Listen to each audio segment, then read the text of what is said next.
जौनपुर के सिकरारा थाना क्षेत्र के कुढ़ा कसनही गांव के रहने वाले एक युवक की मौत हो गई, जो शेखर क्रांति अस्पताल में 24 तारीख को भर्ती हुआ था और 10 तारीख उसकी मौत हो गई।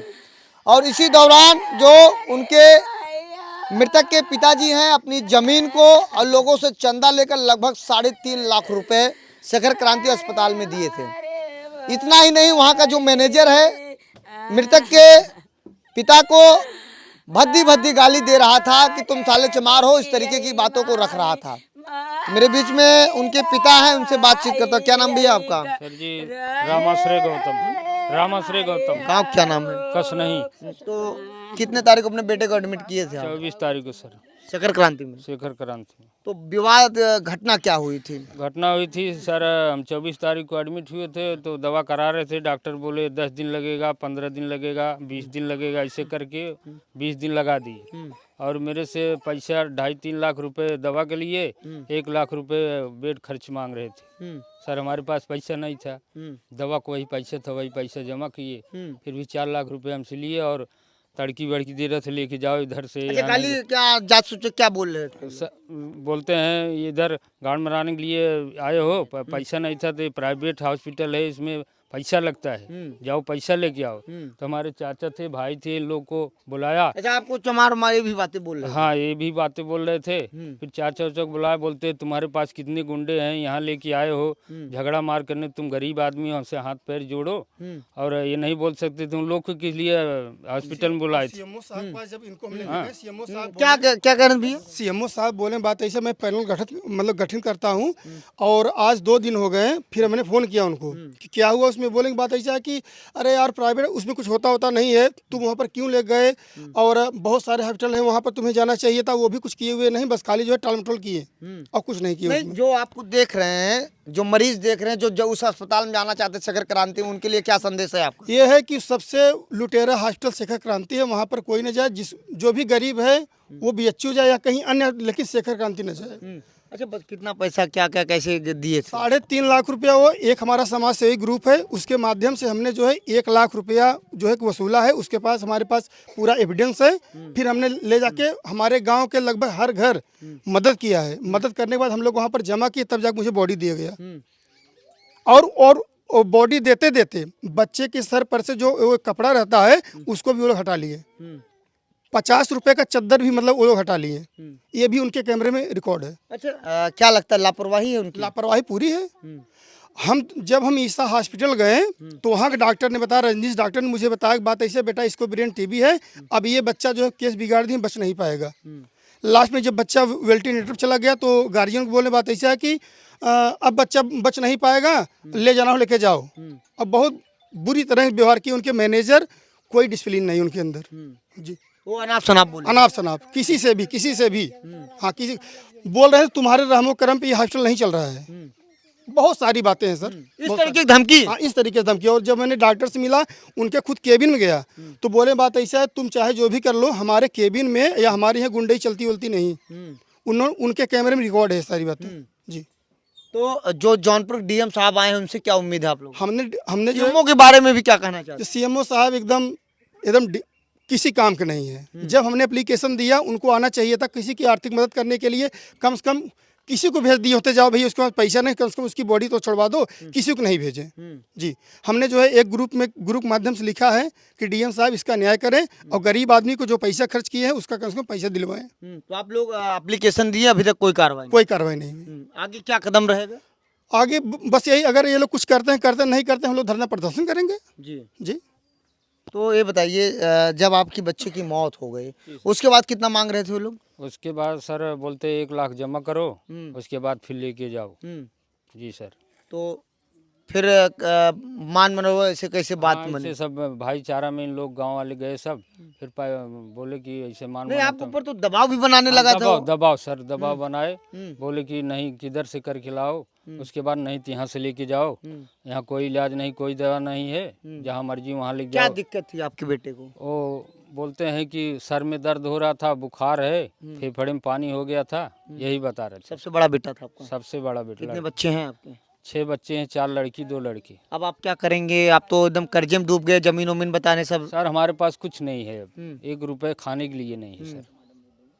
आखिरी पौधान पे हैं। आखिरी पौधा सर, हम्म। कुछ नहीं है सर। क्या कह रहे थे, नहीं निकालेंगे पोस्टमार्टम? क्या हाँ बोलते हैं नहीं निकालोगे तो हम गाड़ी मंगवा के और इसको लदवा देंगे, भिजवा देंगे लवारिस में। लावारिस में। क्या नाम है आपका? आप वहीं थी? हाँ वही रहे। क्या क्या वहाँ डॉक्टर वॉक्टर क्या कुछ बोल रहे थे आप लोगों को? हाँ बोला थे जब कही कहा कि जब ना आराम हो जाए, आराम हो जाए। आराम नहीं हुआ तब से हम चली आए घरे। इन सब रहे नहीं है, दवाई देवावत रहे ना, कहीं 2 दिन आराम हो जाए, 4 दिन आराम हो जाए। ऐसे ऐसे मेरे लड़के के भेड़ है ना, मेरे लड़के का आराम ना है बाबा। अब तो आप लोग आखिरी पौधान पे हैं, कैसे घर चलेगा? आपका बड़ा लाल वही था, वही सहारा था। बड़ा लाल। अरे कौन कौन था साथ में आपके? हमारे कौन कौन था? आप थे साथ में? तो क्या बात वहाँ, क्या कैसे वो लोग बातें कर रहे थे आप लोगों के साथ में, वहाँ के स्टाफ जो डॉक्टर हैं? सर वहाँ के स्टाफ सही बताओ तो बहुत लापरवाही किया करते थे। जब भी हम बुलाने जाते थे तो हमारे भाई की मतलब कंडीशन इतना ख़राब हो गई थी ना कि वो लोग सुनते ही नहीं थे, आना भी नहीं चाहते थे। जब डॉक्टर आया करते थे तो वही मेडिसिन लगाया करते थे, नहीं तो नहीं लगता था। ऊपर से क्या बोल रहे थे कि देखो अगर भाई लेकर जाना है तो लेकर जाओ, अगर पैसा नहीं जमा करोगे तो हम पोस्टमार्टम इनकी माटी भेज देंगे, उसकी जिम्मेदारी हमारी नहीं होगी। अब बता रहे थे कि आप लोगों को गाली गलौज भी आपके पिताजी सर बहुत दे रहे थे, हमारे पिताजी को बोल रहे थे भोसड़ी के जब तेरे पास पैसा नहीं था तो यहाँ प्राइवेट हॉस्पिटल में क्यों लेकर आए, कहीं और लेकर के जाना चाहिए था ना, बेचू लेकर के चले जाते हैं, ऐसे वैसे बहुत सारी बातें बोल रहे हैं। मतलब गुंडे ही कर रहे थे? जी सर बहुत कर रहे थे, बहुत मतलब बेरहमी से, मतलब बहुत अजीब टाइप से बर्ताव कर रहे 24 को लेके गए, 9 तारीख को बाहर जबरदस्ती निकाले थे, 10 को मौत हो गई। हैं। जी सर। तो फिर मौत होने के बाद भी पैसा मांग रहे थे, लाओ। हाँ 1 लाख रुपए का डिमांड कर रहे थे वहाँ पर, मतलब मांग रहे थे लाओ तभी हम बॉडी देंगे, नहीं तो पोस्टमार्टम भेज देंगे लवारिस में। कुछ हो गया तो उसकी जिम्मेदारी नहीं होगी आपके हमारी। पिताजी क्या काम करते हैं? हमारे पिताजी सर यही रहते हैं, गाड़ी धोते हैं, इधर उधर कर देते हैं बस, और कोई से कुछ भी नहीं था। वही हमारा बड़ा भाई था, वही जो कुछ कर काम करता था वो? हाँ सर रहता था इधर उधर, वो भी कर लेता था और उतना सब कुछ नहीं, पढ़ाई करता था इस वक्त अभी। क्या नाम था उसका? अनूप नाम था सर। उम्र कितनी रही होगी लगभग? 18 साल की, मुझसे छोटा था सर वो। तभी आपके बता रहे हैं कि आपके पिताजी चारों तरफ चंदा लेकर जमीन उमीन हाँ सब रख। सर बता रहे हैं ना, चंदा लेकर के सब जमीन वगैरह सब जो था ना, सब मतलब पूरी तरह से सर बर्बाद हो गए हैं। सही बताया तो मेरे भाई के इलाज के लिए ना, सही बताया तो पता नहीं कहाँ कहाँ से कैसे कैसे करके सब मतलब समाज सेवक ग्रुप का सहारा ले करके ऐसे ऐसे पैसा इकट्ठा करके तब अपने भाई का इलाज करा। लेकिन फिर भी उन लोगों के ऊपर थोड़ी सी भी तरस नहीं आई, हमारे भाई को देख करके इतना लापरवाही किए करते थे। जी। तो हमारा भाई डेथ कर गया। रहम नहीं आए? नहीं सर बहुत बेरहमी से मतलब बर्ताव कर रहे थे। तो आप लोगों के पास आयुष्मान कार्ड था, वो भी नहीं लिए? नहीं लिए सर, बोले यहाँ नहीं, इसका कोई यहाँ पर कोई संभावना नहीं है, नहीं लगेगा। जी।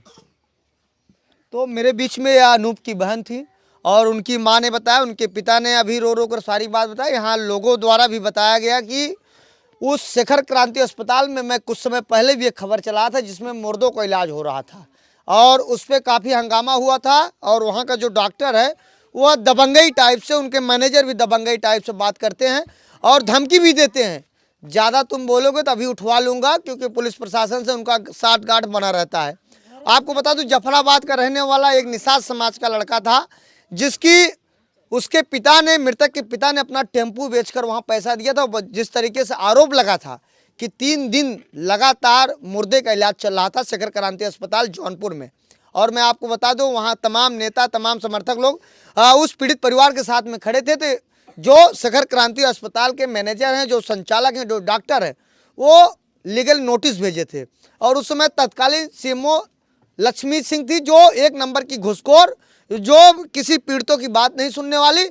आखिरकार गरीब रोता रहेगा, बड़े बड़े अधिकारी दावा करते रहेंगे, बड़े बड़े मुख्यमंत्री, बड़े बड़े मंत्री दावा करते हैं गरीबों के साथ सरकार खड़ी है। लेकिन मुझे नहीं लगता कि सरकार ऐसे दलित लोगों के साथ, ऐसे पिछड़े अल्पसंख्यक ऐसे लोगों के साथ खड़ी रहती है। मुझे दुख होता है जब मुर्दा से पैसा वसूला जाता है, जब डॉक्टर, जब कसाई बन जाता है, कसाई से क्या कर, लोग डॉक्टर को भगवान मानते हैं, लेकिन आज के समय में डॉक्टर कसाई बन चुके हैं। उनसे मतलब ही नहीं कौन मर रहा है, किसकी बहन मर रही, किसका भाई मर रहा है, किसका पति मर रहा है, उनसे कोई मतलब नहीं, केवल उनको पैसे से मतलब है। और आज के समय में जौनपुर में हर ऐसा लग रहा है जैसे सब्जी मार्केट बन चुका है। अस्पतालों की स्थिति ने, अभी आपने देखा मछली शहर में डिलीवरी के दौरान 2-2 लोगों की मौत हो गई, बदलापुर में हो गई। यहाँ के जो सीएमओ है, जो डॉक्टर हैं, उनको केवल माल से मतलब है, महीने में झोला जाना चाहिए बस, बाकी किसी से कोई मतलब नहीं। अभी मैंने सीएमओ से बात किया, वो कह रहा है कि सोमवार को बात करिए, अगर उसके घर का परिवार का कोई सदस्य मरा होता तब उसको समझ में आता कि मेरे परिवार का सदस्य कोई मरा है, कोई दलित का मरा है, उसके घर का कोई मतलब नहीं। बताइए, जिस अनूप के पिता को जात सूचक शब्दों से गाली दिया गया और धमकाया गया, ज़्यादा तुम बोलोगे तो यहीं से बॉडी उठवाकर पोस्टमार्टम हाउस भिजवा दूंगा। तो बड़ा दुख होता है। जौनपुर डीएम साहब से मुझे निवेदन है, कम से कम इस गरीब का जांच होनी चाहिए।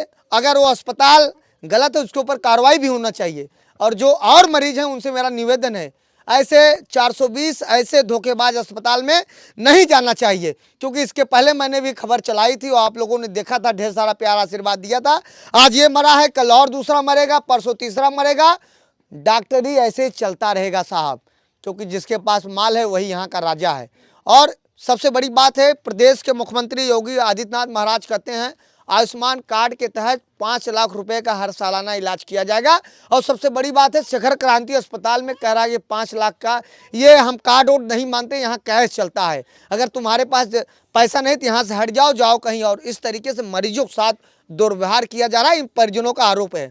अब तो ये जाँच का विषय है, और ये वही कार्ड है जो बड़े बड़े मंचों से प्रदेश के मुख्यमंत्री और केंद्र सरकार लगातार गरीबों के बीच में दावा करती है आयुष्मान कार्ड। आज यही गरीब अपनी ज़मीन को अपने लोगों से चंदा मांग कर आज ऐसी स्थिति बन गई है कि कैसे यह परिवार चलेगा।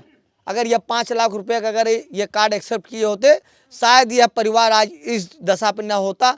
लोगों से चंदा मांग रहा है, अपनी ज़मीन को रेहन रख दिया, वहाँ के स्टाफ बदतमीजी किए। ऐसी डॉक्टरी तो मैं पहली बार सुन रहा हूँ। लेकिन ये अस्पताल माफियाओं का अस्पताल है, यहाँ ज़्यादा टीटा करोगे तो पीठ के अंदर बंद करवा देंगे। इस तरीके की मृतक के पिता ने भी मुझे बताया, यहाँ कुछ समाज सेवक लोग भी वो लोग भी बताए। लेकिन ऐसे अस्पतालों पे साहब कार्रवाई होनी चाहिए, ऐसे गरीबों के साथ न्याय होना चाहिए, ताकि ये समाज में एक अलग संदेश जाए।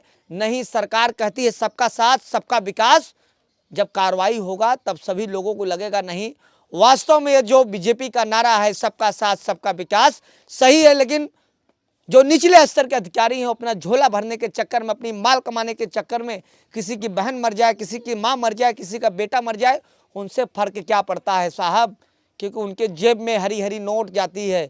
मर रहे हैं बेचारे, इनके बारे में कोई फर्क नहीं पड़ता है। फिलहाल आप क्या सोचते हैं ऐसे अस्पतालों के बारे में, ऐसे लोगों के बारे में, ऐसे जो बड़े बड़े पद पे बैठे हैं अफसरों के बारे में अपनी राय जरूर दें। ऐसे आप देखते रहिए आज़ाद वीआईपी न्यूज़ को। बहुत बहुत धन्यवाद।